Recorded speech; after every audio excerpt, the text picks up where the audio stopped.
A reforma da presidente Dilma Rousseff pode tirar Minas do governo. Mais detalhes com o comentarista Carlos Lindenberg.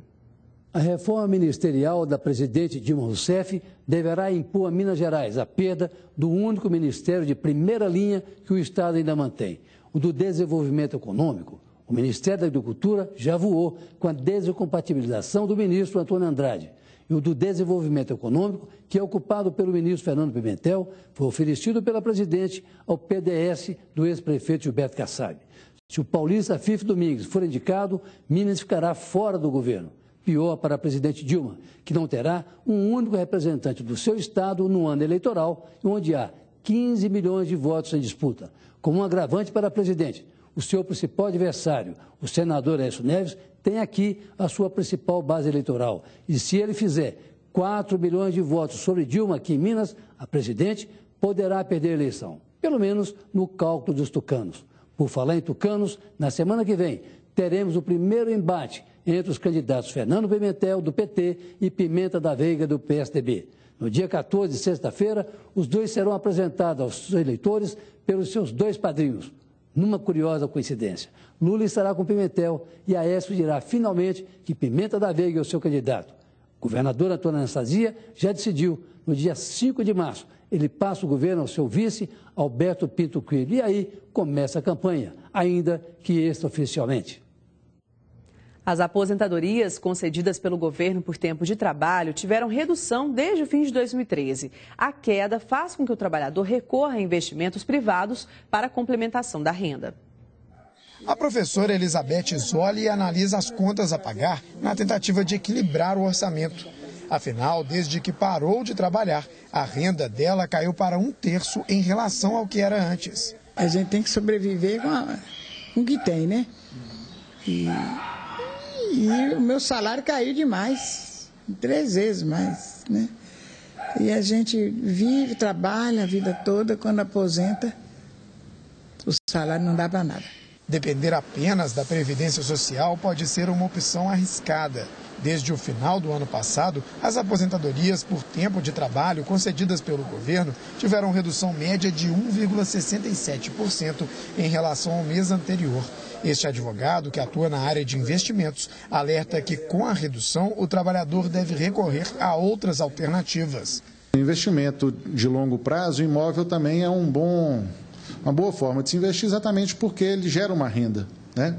Ele não tem a rentabilidade, a lucratividade que daria uma aplicação financeira, mas ele tem uma rentabilidade que é bem razoável hoje. O funcionário público Marcos Cláudio se preocupa com o futuro, tanto que ele decidiu investir mais de 10% da renda em um plano de previdência privada e em um seguro de vida resgatável. Um montante relativamente pequeno, mas que dá segurança. Comecei a previdência privada com 25 anos, justamente com essa preocupação de como seria depois que eu me aposentasse. Então, verificando ali a possibilidade de ter uma renda extra, de ter uma aposentadoria um pouco mais tranquila, me preocupei desde cedo com isso. Futebol no Mineirão, o Cruzeiro venceu o Vila Nova por 3-1 e assumiu a ponta da tabela do Campeonato Mineiro. Depois do sufoco fora de casa contra a Caldense, o Cruzeiro voltou ao Mineirão. E em casa mostrou a confiança de sempre. Em campo, titulares que devem estrear na Libertadores na semana que vem. O jogo serviu de teste para a turma e o resultado foi positivo. Começou com Egídio, que tentou e teve uma ajudinha do lateral adversário. Eu chutei o cruzado, o goleiro defendeu, o zagueiro ajudou colocando para dentro. O importante foi a nossa vitória e o time está de parabéns. Depois foi a vez de Dagoberto e o goleiro Brás ficou só olhando.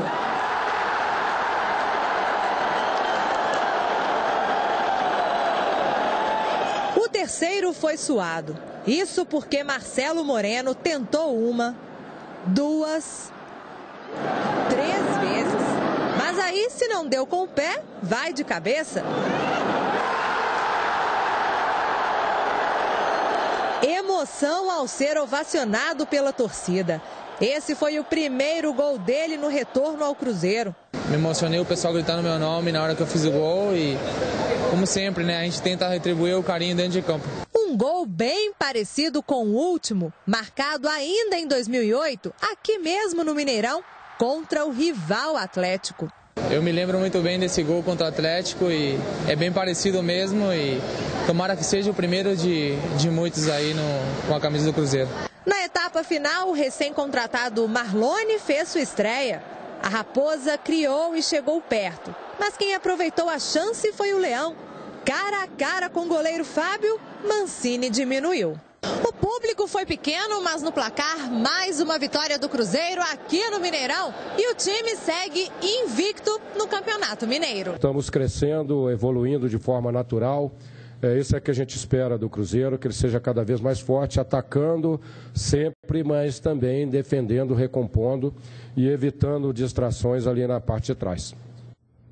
Com um time desorganizado em campo, o Atlético sofreu ontem a segunda queda no Novo Independência. E quem derrubou o Galo foi o surpreendente Tombense.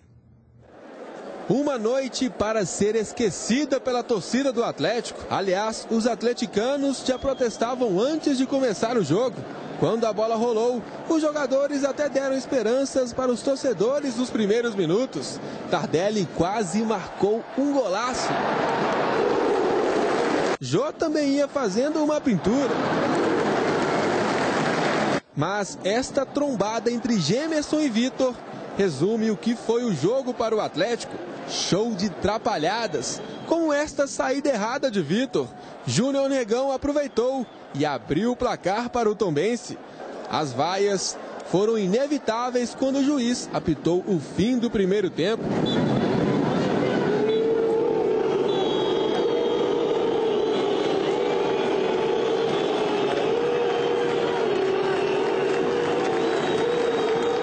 De terror para os atleticanos continuou na etapa final. O Tombense teve bola na trave e nas arquibancadas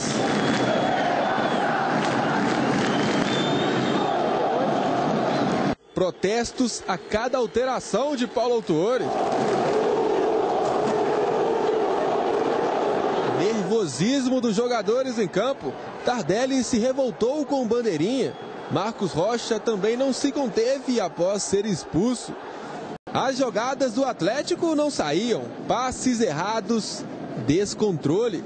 A esperança veio com este pênalti sobre Neto Berola, mas não era a noite do Atlético. Tardelli desperdiçou. Nós não jogamos bem, né, desde o primeiro minuto. Criamos pouca chance de gols, né, que criou, a gente não soube converter, né, e foi o que eu falei, uma noite para ser esquecida. Vitor se desdobrava, mas não conseguiu evitar o segundo gol do Tombense. Rafael fez 2-0 já nos acréscimos. A torcida do Atlético protestou ainda mais.